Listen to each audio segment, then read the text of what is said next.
episode 6 of Sisters Talk. I'm Marie Robinson. And I'm Charlene Lutz. And just a reminder of the purpose of our podcast is to explore our health and wellness journeys and talk about how the integration of health and wellness into our lives has been an integral part of the process of creating the life that we envision.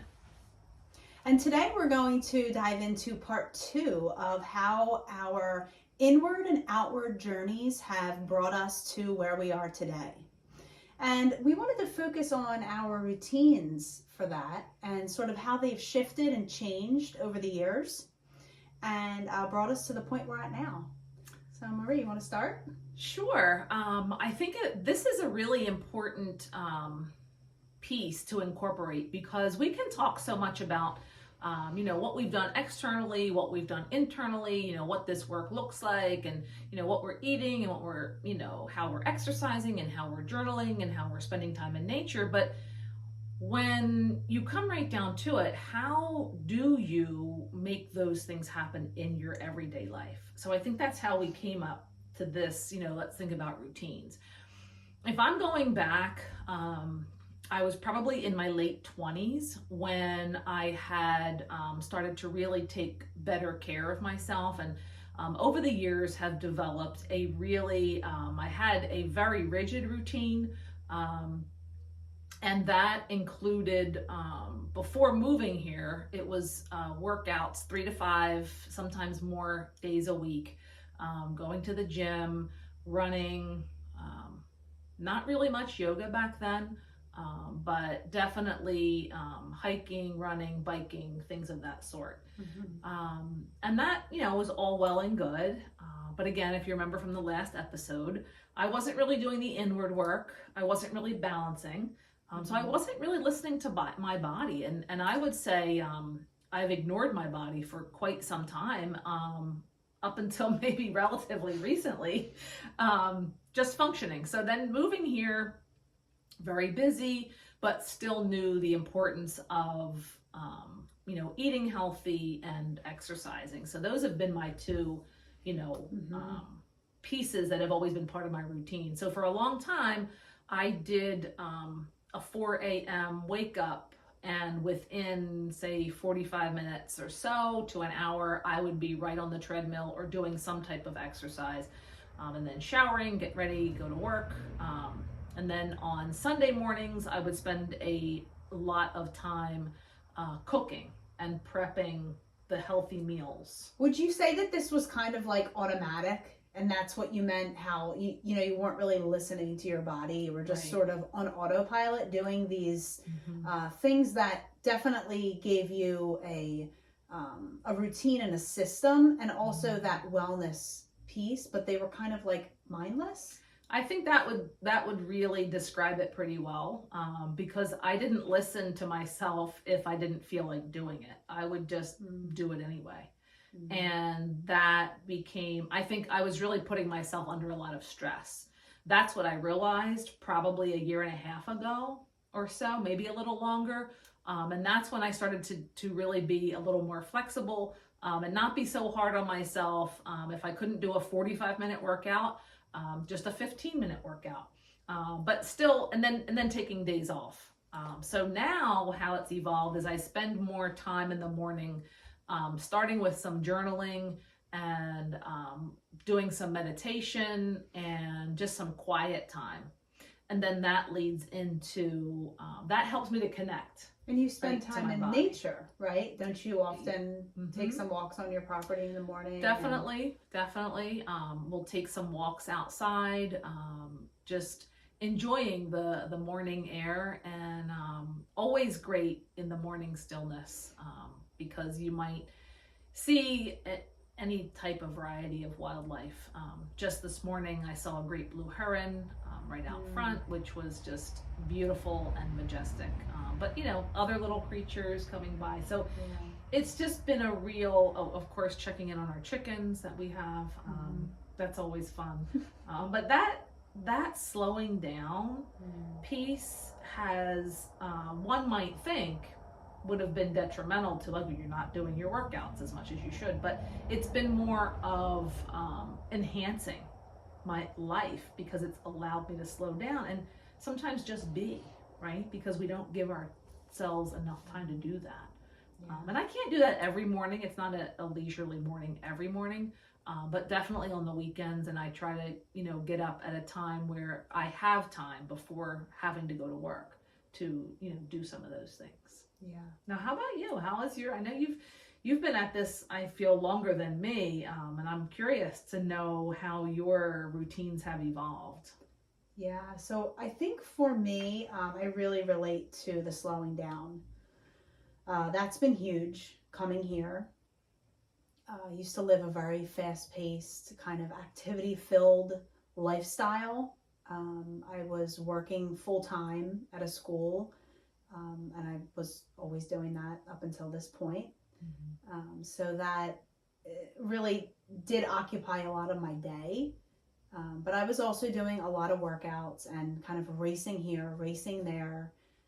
It didn't leave a lot of time for anything other than kind of those like basic necessities of getting lunches ready in the morning, maybe dropping or picking up my son at school, rushing to the creek to run, or rushing to the gym to get a quick hour workout in after work, and then rushing home for dinner, and then sports at night. And it was a lot of that kind of thing, and I didn't take time to do the things that I have made a huge priority in my life now, even while I was working at a full-time job here. But I would say that my workouts have shortened a lot. I still work out 5 days a week, 6 days a week doing something, but it's only 30 minutes to an hour, whereas before it would occupy a lot more of my day. So that's really shortened. And just taking time in the morning, like you said, for journaling. I like to have my diffuser on and have those essential oils going. I like to something I've recently just started doing is reading in bed, and just staying in bed longer in kind of that relaxed state where I'm listening to a meditation and then spending at least 30 minutes reading before getting up and getting started on the day. And that's really helped to calm and center me. I tend to immediately get anxious for no reason, usually, because there's nothing really wrong. But if I have something to do and I haven't done it, I get anxious that I haven't done it. So sort of forcing myself to stay still longer has helped to make me realize that everything is going to get done when everything's supposed to get done. And there's no rush. I don't need to rush. But yoga is still huge. I still love to do that a few days a week, and absolutely spending time in nature and having my coffee and just sitting and having my coffee and not gulping it down as I'm, doing 10 other things. I think both of the routines that we've described have really centered around the presence, right? Trying to be more present. Because as I'm listening to you, and I know that our situations are different, I'm sure, than many families. Both of our youngest, you have your one child and my youngest child, they're pretty much independent. So, I'm thinking, if people are watching this and they have young families and they're thinking like, stay in bed, like what, like kids are jumping on me. Like how could I possibly stay in bed? So what do you think for that? Like, what did you do in the past? Because I can remember those moments, and I have a couple I can share where I would find those pockets of peace in the midst of chaos. So what would you say you've done? Yeah, so I think nighttime was a big thing. I'm trying to get back to the nighttime because I'm kind of out of that zone right now. But the nighttime for me was always a great time to work. I would go in my studio and I would get lots of painting done then. Lots of writing would be done then. But the early morning heat, my son always tended to sleep a little later. He wasn't up at the crack of dawn except when he was an infant. So I did have that extra hour, hour and a half. And I would make myself again, on autopilot, kind of get up to get things done, or just to feel like I could breathe without needing to help somebody right away. Right. So I guess if I could go back and change it, I would have spent more time kind of cultivating those like blocks of time, and maybe have spent them more wisely, so to speak. I didn't, and it's all water under the bridge, and I'm where I'm meant to be for a reason. But I think I would definitely have taken more intentional time for myself, carved out, and maybe less time running at the creek, or whatever it is that I feel like, well, maybe I wouldn't spend time on now. Yeah. And I think it comes down to the alignment. I know, years ago, I didn't really feel like I had the activities and events of my daily life very much aligned. It was more, being reactive and doing whatever had to be done, and not really being intentional about what I wanted to do. And I think that's what I'm hearing you say right now is having that level of intentionality. And I think it could be as small as 5 to 10 minutes. I mean, we would love to get an hour if possible, but I think when we live in such a fast-paced world and everything is so stressful that just taking 5 minutes to breathe, to find a quiet space, and if that means setting your alarm 5 to 10 minutes earlier or staying up a little bit later, I think in the end, if you can get into a routine of that stillness and spending time doing just whatever you want, and that might be nothing, just having a cup of tea, soaking in a bath, that is a great place to start. So hopefully folks can, figure out where their starting point is